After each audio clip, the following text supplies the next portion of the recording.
All right, we are live. Hello, everyone, and thank you for joining us today. We have a hefty topic for you guys. I know it's a lot of information out there, so I'm sure there's going to be a ton of questions. Patience while we are setting up our Instagram. Did you go to Instagram? Where? Right there. Perfect. Mm-hmm. Why is it not live? Now hit the copy again. So this happened before. We're working with a program that gets us live on all platforms. And Instagram is always a tricky one. No, what's it? Last time we were here, but we'll get there. Give us 1 second. I'm going to say, Ryan, do you want to say hello to everybody? Yeah, I sure do. Hey, everybody. Big time Zoom coming at you today, or StreamYard. But what a great topic. And as usual, we really try to focus on keeping things around 15 minutes. You know, we respect your guys' valuable time. We are very grateful that you join us every Monday, noon Eastern. And I hope you guys get a lot out of these. But today's topic is so super complex, but we are going to make it so simple. We're going to get into some hormone therapy discussion, and we're going to talk a lot about ways to supplement and lifestyle things that you can implement to be more aware about your hormone and possible imbalances. So excited for today's Zoom, and excited actually because we're going to be talking about a product that we've recently released. It's a women's hormonal support product. And I know for the guys that are watching, I want to make sure you all know that we do plan to launch a men's hormonal support product as well. It is in the works because there are significant differences, of course, between men and women. But as you'll hear today, there's a lot of stuff I think that most people don't realize when it comes to hormones and how important just generally nutrition and supplementation is, because of the cofactors involved in the production and the maintenance and the metabolism of our hormones. So that's really what we want to touch on a little bit today. I think, unfortunately, for our Instagram folks out there, you will not be joining us. All right. It's okay. Yeah. We'll figure this out. It's not friendly with Instagram, so we're working on it. But we are. Again, like Ryan said, thank you for joining us today. We are live on Facebook and YouTube, and these are always available on our YouTube channel, so make sure you subscribe us there. So as we were talking about hormones, females out there, I mean, do you suffer with negative symptoms associated with hormone fluctuations? And for you guys out there, do you know someone, maybe your wife, your mother, your sister, your neighbor, that deals with hormone fluctuations? I'm sure you know when they're going through something. Right. So this topic is for everybody. I'm Lisa, and this is Dr. Ryan, and we're here to cover everything for you. Okay, so today we're talking about how we can prevent those negative symptoms associated with, let's first talk about like the PMS symptoms, right? So this discussion covers like all females. So through the whole menstrual cycle, so how we can prevent those negative symptoms, as well as those perimenopausal, going into menopause and postmenopausal women, how we can help alleviate some of those symptoms that you get that's, associated with the hormonal fluctuations. So we're going to cover female hormone fluctuations, lifestyle factors, big one, that affects our hormones, symptoms associated with hormone fluctuations and imbalances, therapeutic options for hormone health, and our Livegood hormone balance supplement.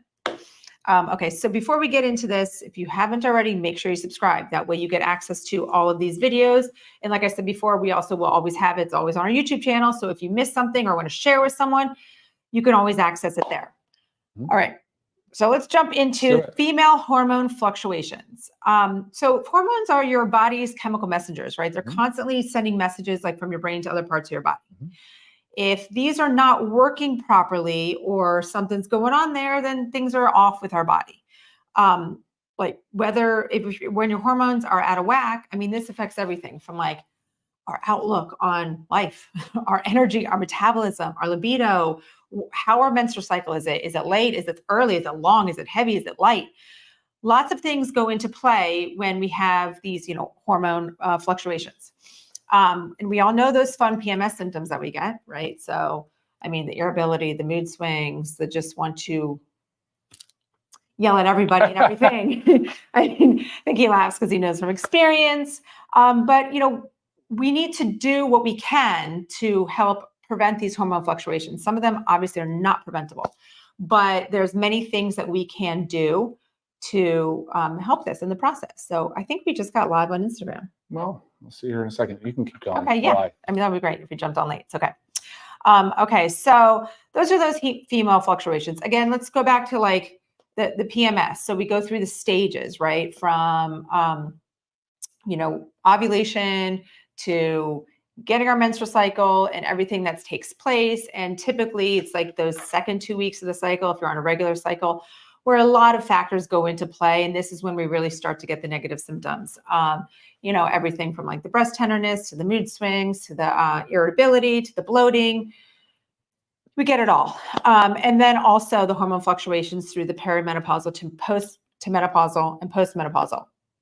And these vary a lot. I mean, Ryan can elaborate on this, but these vary a lot with like our estrogen imbalances that go into play, where typically the good estrogen is going down, the bad estrogen is going up, giving us those negative symptoms. And we'll go into that a little further as we go on in our talk today. But also make sure as I'm talking that you're writing in questions in the comments section, because we will cover those, at the end of this, and make sure we address as much as we can so we can really help you guys understand what's going on and how we can help it. Okay, so lifestyle factors. There are many lifestyle factors that affect our hormones. And like I was talking about control, we need to be able to control these to help ourselves, because there's so much that we can't control. So perimenopause to menopause, we've got ongoing stress, things that affect our hormones, perimenopause and menopause. Can't control that. It is what it is. But we have ongoing stress. Our stress really plays a role in our hormone. Our diet, huge player in our hormones. I mean, this goes from everything from like environmental toxins, right? Are we eating out of plastic containers? Are we getting those BPAs? BPA or endocrine disruptors, xenoestrogens, right. PCBs, even phthalates, which are really common in plastics and other food-based products. So, sure. Yeah. So you might not think that environmental toxins have that big of a role in your hormones, but they do. They have huge. A major role. So think about that. Think about that next time you go and put your hot soup in your little plastic Tupperware container. And you microwave it, or you leave a water bottle out in the sun and you grab it and something like that. Those are your xenoestrogens. They come in, they mimic estrogen, and they just wreak havoc. I mean, they're synthetic, obviously. The BPA and I think probably BPA and PCBs are most commonly recognized, right? So, but that's exactly right, because you were talking about hormonal balance. Primarily, we're talking about estrogen. Of course, progesterone plays a role, but these would be considered as sex hormones: testosterone, estrogen, and progesterone. So when you have these xenoestrogens enter into the game, they're totally going to be playing games with your body, wreaking havoc. Now, we will talk a little bit about plant-based phytoestrogens. Those are also xenoestrogens, but we're going to talk about that later today a little bit, specifically related to soy and other phytoestrogens. And how they can play a beneficial role in our bodies. Yes. So sorry to interrupt you, but no, I like it. No, you're feeding into it. That's great. So other things, diet, we said, sleep. Okay, if we are getting too little sleep, guys, we are definitely negatively affecting our hormones. Huge player in it. Our weight fluctuations. Think of like maybe you yo-yo dieters out there. I mean, every time you go on this diet for 3 months and you lose all this weight and then you're off of it and you gain it all back, that affects our hormones. Exercise. So this is not just lack of exercise. This is also too much exercise. And I'm going to speak on that from experience, because this was me when we were trying to get pregnant with children. I was an over-exerciser, especially the cardio. So I would call myself a cardio junkie back then. And I really affected my hormones negatively. And it had a major impact. It took us 3 years to get pregnant. I was borderline about to, get IVF. And luckily, through my doctor's help and me backing off on exercise, we were able to regulate my hormones and I got pregnant naturally. So thankful for that. But you have to understand this. So it's not just too little exercise. It's also too much. And the cardio does play a big player in that. We need to lift those weights. Smoking, major player, excess alcohol, and even excess caffeine. Some caffeine is good, but too much can have a negative effect on us. So again, these are all lifestyle factors that can affect our hormones. So we need to be able to control what we can control. I always say that across the board for so many things, because there's so many things out of our control. So when we can control our diet, we can control our sleep. Stress is tough. You got to work on it. It's not just going to happen saying like, I want to work on my stress. You have to actually work on your stress level, whether it's going outside and taking a walk. I mean, again, you find what works for you. So to me, I know if I'm like, feeling it, how it feels as the stress is building, everything, the emotions rising, go outside, take a breath, go on a short walk. I promise you, you will feel so much better.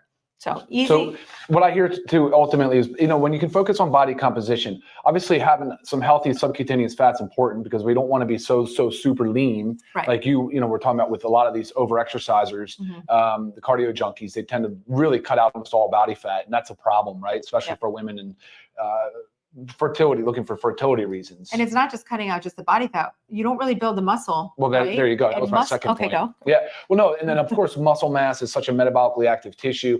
It does a far better job than obviously visceral body fat, which is that unwanted fat that crowds around organs and around your belly and all that thing. But the lean muscle mass does such a better job of improving our hormone balance. I just call it balance, but improve our hormone levels.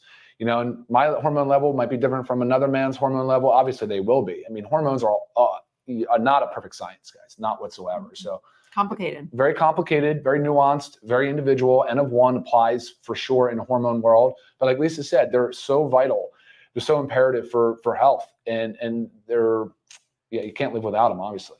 Yes, for sure. And there's go ahead. I didn't mean to interrupt you. I keep because I was going to say, like, a lot of today's discussions, there's from a hormone perspective, I always tell people, I said, it is important to have your hormones checked. We should know what your hormone levels are.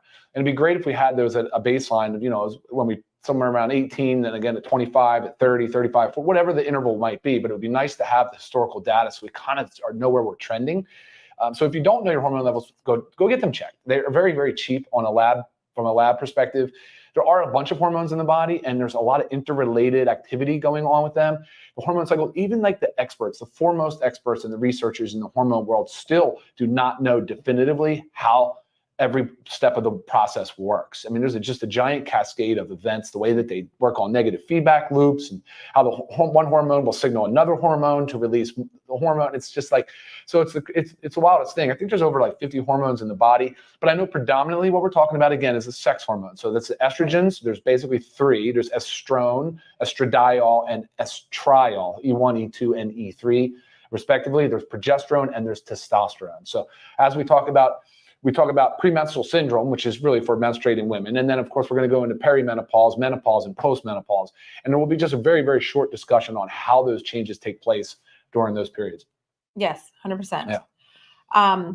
Okay, so we talked about the lifestyle factors, control what we can control, and let's go into some of the symptoms associated with. And, this is obviously more for me because I get to experience it with you, females out there. So we all experience some sort of negative symptom. I mean, I don't know a single female, and I'm sure you don't out there. Raise your hand if you've all experienced it, because I know you have, but we all have something, whether it's the bloating, whether it's breast tenderness, night sweats, hot flashes, cramps, mood swings, irritability, the crying at a commercial for no apparent reason. I mean, there's so many things that happen. And sometimes I always tell Ryan, I feel like I can't control when it happens. I know it is happening, but I can't control it. And I always say it's only a couple days a month, but he recognizes it. And it's always this tension. I'm like, I can't you got to let me be for a couple days and then it passes. But it's tough. It's really hard to handle, especially when we're in these busy worlds with dealing with multiple children, dealing with stressful jobs. I mean, it is tough to manage the emotions and the symptoms. So understanding our hormone fluctuations, understanding the lifestyle factors, understanding what we can do is really important to help alleviate these symptoms. It's really, you're not treating anything. You're just helping your body. You're supporting your body. There are therapeutic options out there that we're going to discuss that go into this. So I talked a lot about the lifestyle factors, right? And that might be overwhelming right now. Like, look, I'm telling you, you've got to sleep more. You've got to stress less. You've got to eat right. You've got to find the right balance of exercise. It's kind of all overwhelming. So if you wanted to think about a really good place to start, it's with the diet. And that's with diet comes supplementation, because nutrients really play a role. So when we have nutrient deficiencies, this can go from anything from not taking a multivitamin, not taking our magnesium, vitamin D, our fish oil, we have our factor 4. Not routinely taking supplements can cause nutritional deficiencies, which can also play into roles in these hormone fluctuations, leaving with negative symptoms. So we need to make sure we're doing our proper diet and our proper supplementation. And then using supplements to help alleviate the symptoms. And I don't mean like going and getting the Aleve, right? Because that can starts to like wreak havoc on Your kidneys and your stomach and everything. Yeah. Right. So, you know, when all else fails, I get it. You might have to reach for the bottle every once and again, but you don't want that to be like a routine thing. Oh, my time of the month. Here we go. I'm taking Aleve for 7 days. You really don't want to do that. Really negatively can affect you. Sure. So with so much information out there, and this is where I know your brain can really, really help. So much information out there. It's hard to know what to do. What are our options? I mean, we have everything from hormone replacement therapy, from bioidentical hormone replacement therapy. Maybe you can help explain a little bit of the differences. And then to our, supplementation, like with our Livegood hormonal balance that can help us through the process. So what's the major difference, Ryan, between hormone replacement therapy and bioidentical hormone replacement therapy? Actually, on that topic, so women have been severely underserved in sort of options for dealing with the fluctuations of hormones, because that's really the main difference between men and women. Men have a general stable profile of hormones. Women do not. And so we were dealt a shorter stick. Right. Well, and ultimately in 2002, they did a study called the Women's Health Initiative, which completely put any therapeutic option that was available off the table. They took it off the table. So hormone therapy sort of got a black eye, got a bruise, and hasn't recovered. It really hasn't recovered. There's a movement now to reestablish hormone therapy as a treatment, because that study was so flawed. It has now it's widely accepted that the outcomes they were measuring, the whole study, it was flawed. It was flawed. So the risks that they highlighted really don't apply to the level that they made it feel like or seem like, and the benefits they got just completely downplayed, right? So hormone replacement therapy is a very viable option for many, many, many women, of course, men as well. And it should be done safely with a knowledgeable provider. It is not the standard of care in today's society. It is not. When you go in and you see an endocrinologist or you see an obstetrician, a gynecologist, you probably will not even be talked to about therapeutic options. There's just not much available. And even if you happen to get down a hormone path with them, they may not be that well educated, because the system, the didactic school system is not really teaching it. They're not training on it. It's really disappointing, because now the science has shown, there's been multiple studies now to show the benefits of hormone therapy and the fact that the risk of breast cancer and different cancers is much lower, if at all, what they originally stated they were. It could potentially be in the opposite direction, where there's beneficial protective benefits of hormone therapy. So again, I encourage you to seek out a provider somewhere in the functional medicine space, someone that understands hormone therapy, a specialist that has been trained in it, that has seen a lot of patients and does the testing, the appropriate testing, and does the whole thing. Because even though you get your blood work done, it is so subjective. A big portion of hormone therapy is so subjective. It's how you feel. Like, you may have low testosterone, but not have any symptoms of low T, so you don't need it. And the same thing with women and estrogen. So, and there are options. BHRT is just a bioidentical hormone replacement therapy, which means that the molecule is exactly matched to the body's, the way a body manufactures or produces a hormone. So these options are out there. They're available. And then, of course, you can look at sort of homeopathic or alternative ways, and you can certainly look at supplementation, which is, like Lisa said, nutrition, and that's what we wanted to talk a little bit about today. And Lisa, I know we're running a little late. We're about 15 after, but I think we're fine. We can kind of just keep going. This is a big topic. It's a big topic. It's a lot to cover. It is a big topic. And what Ryan was talking about, like know your numbers, and seek advice from a especially functional medical doctor. They are so well versed in this topic.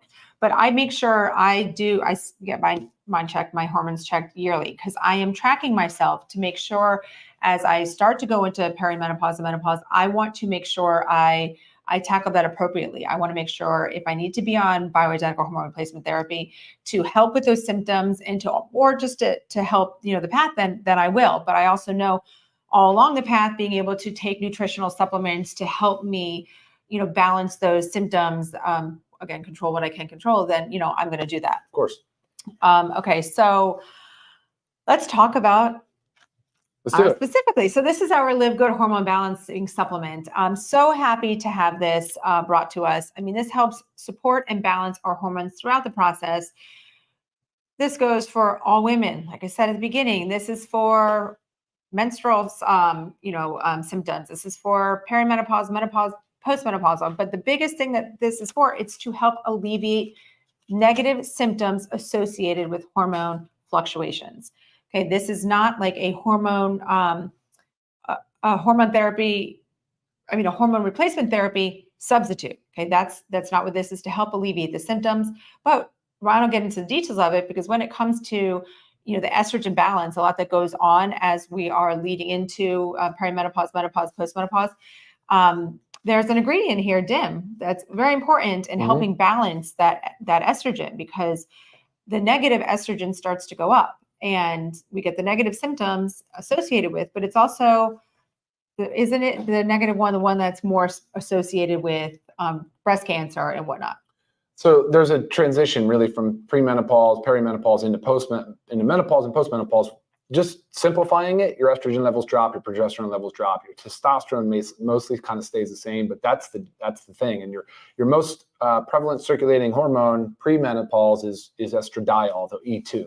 And then through menopause and after, you get a significant drop in that. And then essentially what estrone, E1, becomes the most dominant estrogen. And that's the one that is most associated with these negative side effects. But of course, at the same time, we have a drop of estradiol and a drop of progesterone. Sure. So there's a significant imbalance there, which would be mostly the contributing factor. So, and then a big part of that is, if I want to talk some of these ingredients, a big part of that is the production and the metabolism of it. So how does the body break it down? And that's a lot what even milk thistle does in the liver, because estrogen is metabolized through the liver. Sure. And so you'll have beneficial things like, what did I just say? Which was the ingredient for the liver? Milk thistle? Milk thistle, yeah, of course.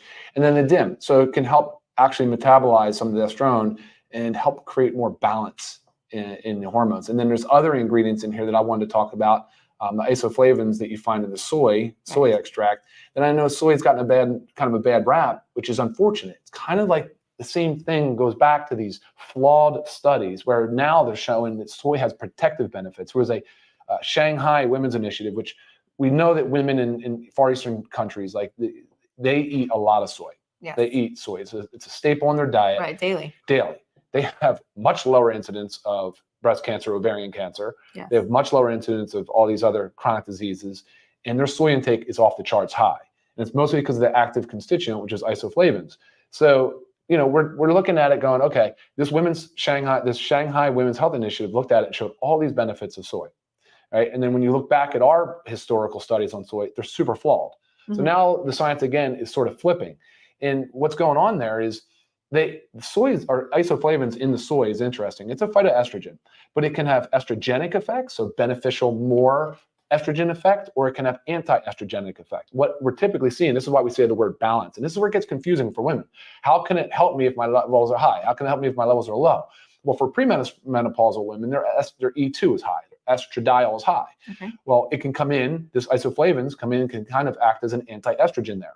Can it bring the levels slightly down or stabilize, right? And then on the flip side, the postmenopausal, menopausal, postmenopausal women, they're low in estradiol, where you have an estrogenic effect with the isoflavones. So it's actually benefiting and providing more of an estrogenic effect. So this is the idea. This is the way that the isoflavones are proposed to work. And it's not clear. Of course, it's not clear. And that's, again, why we say, are you symptomatic? Are you looking for a solution? If you are, try it. It's a trial. Does it work for you? If not, stop taking it. That's just the name of the game. Lisa could tell you, she's gone through multiple supplements, just trying to find the right balance of things. But here's what I will tell you. The list of ingredients in this women's hormonal support product, you will not find in another product. You would have to take between 3 and 5 products to get that balance of. And by the way, they're in standardized extracts. So you know exactly how much of the active constituent you're actually getting. So that's kind of the game there. That's sort of what's happening. Let's see if I made any other notes. While you're looking, so you can check out this product on our website, livegood.com. It is $19.95 retail, $14.95 for members. Right. That's a 30-day supply. And this could be something that you're needing to take every day. Say you're, during your menstrual cycle, maybe you have to play around with it. So with the supplements for me, I need to take them every day throughout my cycle, throughout my month cycle, because if I only take them those last 2 weeks when things start to get nitty gritty, I actually miss my ovulation symptoms, because that's the middle, right? And I get really symptomatic there. Okay. I get painful cramps, bloating, and breast tenderness all starts around that middle. So if I wasn't taking it every day, I'm going to miss that point, right? If I just started taking it in the middle. So you have to figure out what works for you. No person is, alike. No, so you just have to see, Is the black cohosh in here? Is that going to help you with your hot flashes? Sure. And Good. Yeah. I'm not there yet, so but I know it's a well-studied ingredient to help with hot flashes. And so the phytoestrogens are too. So isoflavones and the dunquis also like to act as a phytoestrogen, whereas the chasteberry can be more of a premenstrual syndrome benefit, right? For some of those other symptoms. Right. Yeah. And I was getting some feedback from customers. I had an email that someone hadn't had their period in 3 months, but should be regular. They were just irregular due to factors. They started taking this and they got their period, so now they're regular. So it's just things like that. It can help balance you. And we might say like, God, I wish I didn't have my period every month, but we need to be regular. Like our bodies are meant to do what they're meant to do, and we really should have around about a 28-day cycle. So unless you're in that irregular perimenopause, sure. which is the 12 months leading up to where you have irregular periods leading into no periods for 12 months. Yes. So, I mean, most importantly, there are options out there. And when it comes to balancing, alleviating, helping our symptoms, this hormonal balancing supplement that we've made, there is nothing like it. Again, check it out on our website, read all about it. Always ask me questions. And let's actually, while I'm talking about questions, let's go into questions. Okay. How do we bring this up? Show? Yeah. There we go. So I actually get this question in my email a lot from Sue. Does it help with someone who has had a full hysterectomy? So again, this depends, because if you've had a full hysterectomy 10 years ago and you're not having symptoms anymore, I mean, your body has kind of balanced out, right? You are where you are. You can't start taking something and reverse anything like that. But I have a friend that had just recently had a forced hysterectomy. So she was a hysterectomy that led her into forced menopause. And so she's dealing with a load of negative symptoms associated. And it might take, her functional medical doctor saying it might take her months for her body to start to balance out. So yes, this is helping her through the process, helping her with those hot flashes, helping her with her mood swings and bloating. So again, you've got to try with what works best for you. To that point, I'm glad you said that. I actually would say you need to try it and take it for 60 to 90 days to even allow that balance. So that whole idea of just kind of treating symptomatically is probably not going to work, but it might. I just would suggest starting it, getting steady state concentration, stabilizing, and then seeing from there. So. Okay, Melanie, you basically kind of asked the same thing. 5 years post-complete hysterectomy, how can it help you? If you got those negative symptoms, this can help you. With some other questions. Remember, keep writing these in and make sure you have subscribed or joined us late. Make sure you subscribe to our channel so you can get all these questions answered. Can't miss a topic. Cover so much over the weeks. There's just a lot of positive testimonial stuff coming in. The ingredients of each product and the descriptions are very helpful. When you check out our website, you will see a Learn More section.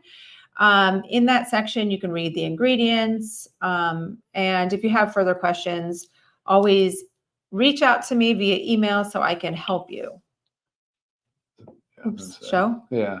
I think this is an interesting one because, again, in order to be able to get everything and have dunquis, by the way, in a standardized extract, which is very unusual. It's not an easy ingredient to source. You would have to take 3 to 5 supplements and you'd be paying. I look at some of these women's hormonal support products that are on the market, may have 1 or 2 random herbal ingredients, and they're like 30, 40, $50. Mm-hmm. The prices are outrageous. And I think it's because it's such an underserved population. I mean, a woman right now with the health span that we have, about 1/3 of their life will be spent in postmenopause. I mean, it's a significant time period. And there's a lot of things. And I know we're talking about a lot about postmenopausal, but this really does apply all throughout. So it wouldn't apply to the one question I saw, which was a 15 or 13-year-old girl, because if there's some significant imbalances there definitely needs to be checked out with their physician, right? I just can't recommend this type of product for that age. I wouldn't recommend it, of course, for breastfeeding, pregnancy, and if you have active cancer, I would definitely consult with the oncologist, as you should anyway with any supplementation, any new foods that you enter in. It really should be a really holistic approach with your oncologist if you're undergoing active treatment. Okay, we have this from Linda. How does the same product treat both stages of hormonal imbalances, menstrual cycle as well as menopause? So Ryan just went into the whole estrogen breakdown and how it works to estrogen balance in both phases, both differences in our cycles or in our hormones are affected by estrogen. Yeah. So this helps to balance them. but also we deal with a lot of the similar symptoms, from the irritability, mood swings, bloating. I mean, it's all there. I mean, hot flashes to a different extent with menstrual cycle. I mean, I get very hot towards my real end of the cycle. So it definitely helps all stages. Well, it can, right? I mean, that's kind of what we're saying here is like, again, you need to experiment a little bit and really kind of take control of your own health and just sort of know what you're doing. And so hopefully this helps you guys, because I don't know of any supplement brand that's out there doing what we're doing, just talking about the benefits, the risks, and what to expect if you're going to start supplementing. Right.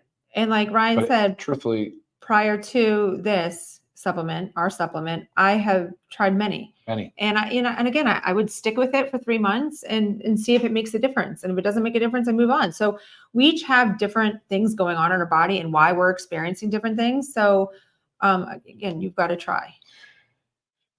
Yeah, it's just a shame. Women have really been left to just figure it out on their own. There's not many solutions. There still is not. And so I'm pleased that we're able to sit here on this platform and talk about this product, because I think it can help a lot. It will really help a lot. And just for you guys out there, when your estradiol, the E2, does drop, I mean, that's typically what you would see the hormone replacement therapy go after. Typically, it's estradiol, so E2, and a little bit of E3. And usually some progesterone, because when your progesterone drops out, man, your sleep is completely wrecked. And it doesn't affect everybody the same, but I've certainly seen women really, really struggle because of this low E2 and low progesterone. Right. A lot of just random questions about, having breast cancer due to increased estrogen and progesterone. Yes. I always advise just speaking with your doctor, your oncologist. With are you saying active cancer? The problem with it, the risk though, if you go to speak with your Western trained standard of care primary care doc, you're going to get a stare that looks like you're a monster. Like, what would you even think about doing this for? Why would you go on hormone therapy? That's a risk. Meanwhile, you have this complete upwelling surge of new practitioners that are very, very aggressive in using hormone therapy, and they're getting tremendous results. Right. It's not for everybody. There is some risk. There's some benefit. Of course, you got to weigh the two. Right. But I hate the idea that we're just completely blocking this hormone therapy as a standard of care. Right. My prediction and my hope is that it becomes back. It circles full back, and it's a standard of care in all medical practices in the next 2 decades. Right. And whether this is something you've had cancer in the past, Mary, yes, Yes. Same thing applies. The estrogen that's too high is your bad estrogen, bad because it's so, but again, we don't know your specific case, but that's also why we really love functional medical doctors, because they look at it as a totally different approach, a whole root cause, a whole full body, not just that standard, textbook, treatment and answers. I think I kind of went through everything. Okay, awesome. And I would say this too. I'd say that, of course, you don't want to use things that would promote cancer developing cells, right? So that's another thing. You got to be careful. I think we've said that enough, right? But I know the reason why we keep repeating is because how many people we get questions from, and they're just pretty surprised with our answer. They're like, yes. They're not used to it. And again, there's plenty of literature to support our position. So hopefully you guys have good, trustworthy medical advice in your world. We're happy to help with questions if you want to email us. But continue to tune in. Please subscribe, because you guys can stay up to speed with everything we're doing.